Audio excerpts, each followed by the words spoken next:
నేను మా ఆవిడ జశ్వంత్ ఇంటికి వచ్చి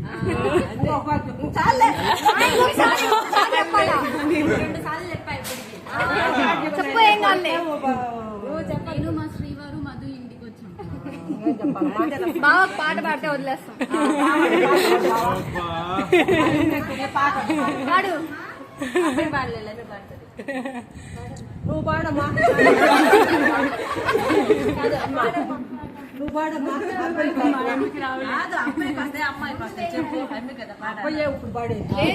మా ఇంటికి వచ్చినప్పుడు బాగా పాడాలి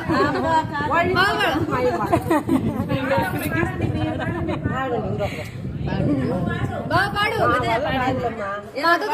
పాడమని చెప్పండి అడుగు.